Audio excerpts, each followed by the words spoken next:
So ayan mga idol. So ititest natin tong small setup natin. Wala pa siyang LVD tsaka mga yung ibang aparato. Maglalagay pa tayo ng ilaw dito para pagkahapon automatic na ilaw siya. So meron tayong 25 amperes dito na battery mga idol na gel type battery. At saka meron tayong 10 amperes na solar charge controller dito. Saka may safety breaker na din siya. Ano natin? Test natin ngayon tong TV mga idol. Saka isang electric fan na yan. So switch muna natin yan mga idol bago natin saksak yung ating load. So yan mga idol, switch na siya. Ayan, may ilaw na. Magdi-default yan kung hindi niya kaya yung magiging load natin. Ito nga pala yung idol yung ginagamit natin ngayon. Dito tayo nanonood, saka dito yung ilaw na yan mga idol. Dito so, isang inverter. So ang gamitin natin dito mga idol, ito. Switch natin.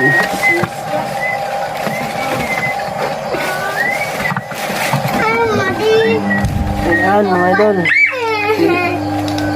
Umikot na yung electric fan. So nasa 12.4 yung ating reading. Saka switch natin yung TV. Yan, may ilaw na siya mga idol. Pantayin natin. Ito yung wire niya mga idol. Ito siya dito.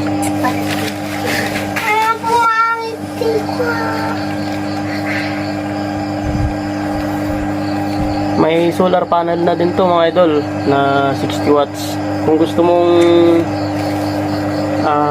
manood ng TV hanggang maghapon, pwede kang gumamit ng dalawang 60 watts para magamit mo ng diretso para hindi malubat yung battery. Meron kang gagamitin sa gabi. So ayan mga idol, magana siya. So nasa 80 watts na yan lahat mga idol. So ayan, nasa 12.0 yan mga idol.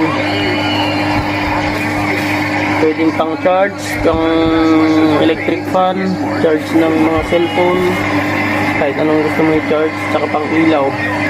Magdamagang ilaw na 7 watts, kaya-kaya niya yan mga idol. So okay na natin. Okay, lipat na natin dito sa may ating inverter mga idol. Yung ginagamit ko kasi ngayon, 200 ampere. So,